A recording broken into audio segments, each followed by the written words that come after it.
네, 안녕하세요. 닥신TV 신재욱이고요. 제 직업 중에 하나는 유튜브에서 좋은 중고차 고르기 시리즈를 운영하고 있는 유튜브 크리에이터입니다. 최근에 볼보 XC90이 아주 핫한데요. 박지윤, 최동석 씨가 볼보 XC90을 타고 가다가 맞은편에서 음주운전으로 역주행하던 2.5톤 트럭이랑 정면 추돌 사고가 났고, 이 사고에서 박지윤, 최동석 씨는 경미한 부상만을 입고 크게 다치지 않았다고 합니다. 그래서 볼보라서 역시 안전하다, 볼보 XC90이라서 역시 박지윤, 최동석 씨는 다치지 않았다, 이런 댓글이 주류를 이루고 많은 분들의 공감을 얻고 있습니다. 반대로 사실 이런 댓글의 전제는 현기차라면 더 많이 다쳤을 것이다, 혹은 현기차라면 사망했을 수도 있을 것이다 라는 전제가 깔려 있습니다. 깔려 있고요. 저는 현기차에 어떤 감정도 없고 볼보에 특별한 감정도 딱히 없습니다.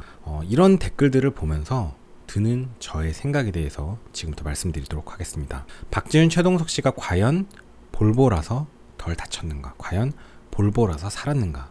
여러분 어떻게 생각하시나요? 저는 그렇게 생각합니다. 저는 잘 모르겠다. 이 사고에서 정말 볼보라서 덜 다쳤는가? 정말 볼보라서 사망사고가 안 났는가? 다른 차라면, 다른 회사의 브랜드라면 정말 크게 사고가 날게 볼보라서 덜 다쳤는가, 이거에 대해서 저는 글쎄 잘 모르겠다는 게 제 생각입니다. 그 이유에 대해서 지금부터 말씀드릴 건데요. 자, 주제를 정확히 정해야 돼요. 주제를 정확히 아셔야 되는데, 볼보가 안전하지 않다는 얘기는 아니에요.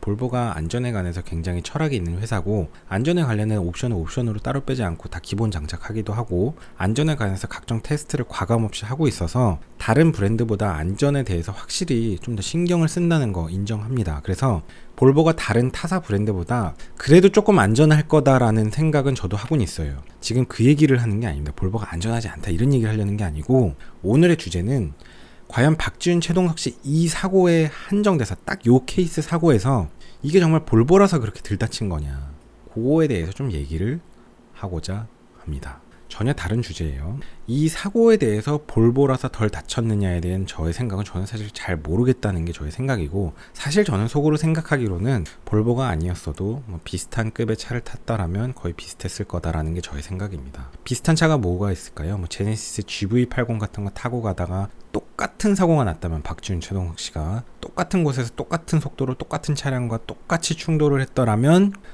거의 비슷할 거라고 저는 생각합니다. 거의 비슷할 거라고 보고요. 특별히 크게 더 다치거나 특별히 크게 사망사고가 났을 가능성은 글쎄 저는 그렇게 높다고 보지는 않습니다. 그 이유를 지금부터 말씀드리도록 하겠습니다. 제가 아까 말씀드렸잖아요. 박지윤, 최동석 씨가 볼보 XC90을 타고 가서 이 사고를 당했는데, 이것 때문에 정말 볼보 때문에 정말 덜 다쳤느냐에 대해서는 저는 잘 모르겠다라고 말씀드렸는데, 모르겠다라는 게 저는 정확한 대답이라고 생각하는데, 그 이유는 대조군이 없기 때문에, 정말 이 차라서 정말 덜 다쳤는가를 얘기하기 위해서는 똑같은 상황에 대해서 딱 차만 바꿔갖고 다시 재현을 했을 때 훨씬 더 많이 다친다든지 사망사고가 난다든지 하면은 진짜 역시 볼보가 안전하긴 하구나라는 게 바로 증명이 되는데, 현실 세계에서 인간을 갖고는 실험을 똑같이 재현할 수가 없거든요. 결국은 대조군이 없기 때문에 모른다라는 게 저는 정확한 답변입니다. 지금 제 설명을 이해하신 분은 대략 고개를 끄덕이실 수 있을 거고, 대조군이라는 표현을 듣고 별 생각이 안 드시는 분은 아마 이제 섀도우 복싱을 하실 가능성도 있겠지요. 차대차가 사고가 났을 때 이제 안전에 대해서 제일 중요한 건 뭐냐면요, 세이프티 존이 보존된다는 전제 조건 하에, 그러니까 탑승객이 이 충격에 밀고 들어와서 어떤 그 차체에 의해서 내가 어떤 창상을 입어서 출혈이 생기거나 이러지만 않는다면, 그러니까 세이프티 존이 보존된다면 탑승객의 가속도가 최소한이 되는 게, 그게 탑승객이 덜 다치는 겁니다. 다시 얘기할게요. 세이프티 존이 보존된다는 전제 조건에 탑승객의 가속도가, 탑승객이 안전한 겁니다. 각종 자동차 브랜드의 지향점은 결국 제가 말씀드린 요 명제로 향해 갈 겁니다. 아마도 결국 탑승객은 자동차 안에 이제 종속돼 있기 때문에 사실상 그 안에서 약간의 움직임이 있을 수 있지만, 결국은 탑승객의 충돌 이후 가속도는 자동차의 충돌 이후 가속도에 대략적으로 종속되는데, 그러니까 사실은 탑승객이 안전하려면 자동차가 충돌 이후에 가속도가 적으면 되고, 그럼 그렇게 하려면 어떻게 하면 되냐? 자동차가 무거우면 됩니다. 제가 항상 말씀드렸죠. 자동차가 안전하려면 세이프티 존이 유지된다는 전제 조건하에 공차 중량이 크면 됩니다.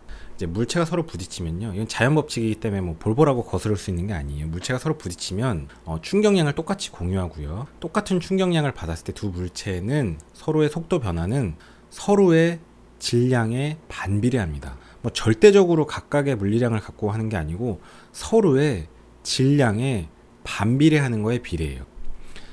그러다 보니까 말하자면 이제 체급 싸움이 되는 겁니다. 그 질량의 반비례에 비례해서 차가 가속도를 받게 되고 충돌 이후에 내 몸은 그 차 안에 종속돼 있기 때문에 그 차의 가속도를 따라갑니다.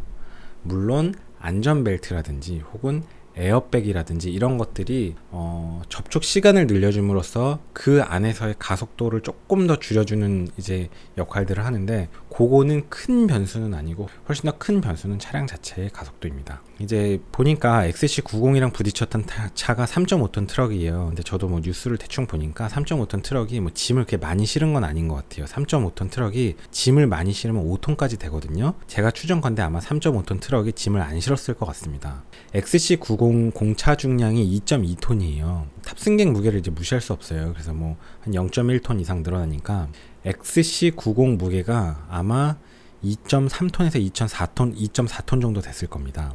그러니까 3.5톤 트럭이랑 2.5톤짜리 XC90이랑 서로 박았고, 거의 체급이 이 정도면 그래도 얼추 이제 비슷했던 거예요. 얼추 꽤나 비슷했고, 트럭 같은 경우는 이제 프레임이 일반 세단보다 높은데 XC90도 프레임이 기본적으로 프레임 바디는 아니지만 차대의 강성의 많은 부분을 차지하는 그 라인이 세단보다 높기 때문에 이게 이제 트럭이랑 박았을 때 정상적인 아주 이상적인 충돌이 됐고, XC90 자체가 무게가 만만치 않기 때문에 그래도 충돌이 서로 대등한 충돌이 된 겁니다. 그래서 2.5톤짜리 XC90이랑 3.5톤 트럭이랑 서로 박으면 서로의 충돌 이후에 생기는 가속도가 대략은 이제 비슷비슷했을 겁니다. 비슷비슷했을 거예요.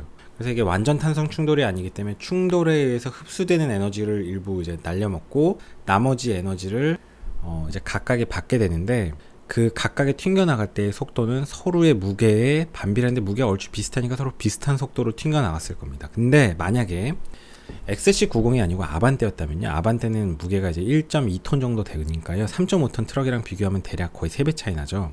트럭이랑 아반떼랑 박으면 충격량이 똑같죠. 똑같은 충격량을 받는데 튕겨나갈 때 서로 무게에 반비례하는 가속도에 의해서 튕겨나가기 때문에 탑승객은 트럭보다 3배의 힘을 받는다고 보시면 됩니다. 실제로 차 대 차에 충돌할 때에 서로 받는 힘은 작용 반작용으로 똑같은데, 탑승객이 그 차체의 가속도 안에 한정돼 있기 때문에 3.5톤 트럭보다 아반떼는 거의 3배의 힘을 받을 거예요. 그 안에서 뭐 에어백을 하고 뭘 하고 난리를 치면 그나마 이제 좀 줄일 수는 있겠죠.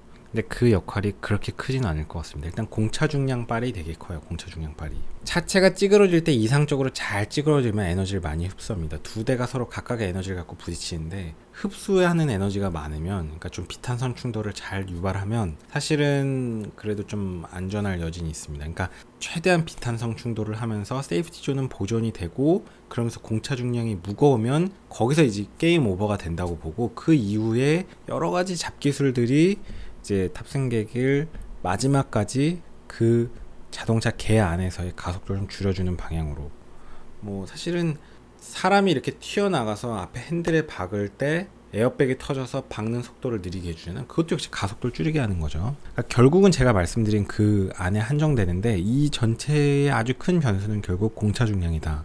그래서 제 생각에는 이 사고에서 박주윤 최동석 씨가 살은 이유는 볼보였기 때문이다 라기보단 XC90이었기 때문이다 라기보단 차고가 높아서 트럭이랑 정상적인 추돌이 가능했고, 그러면서 거의 2.5톤 되는 이런 차를 탔기 때문에 안전했던 것이라고 저는 생각합니다. 꽤 해볼 만한 체급이 된 거죠.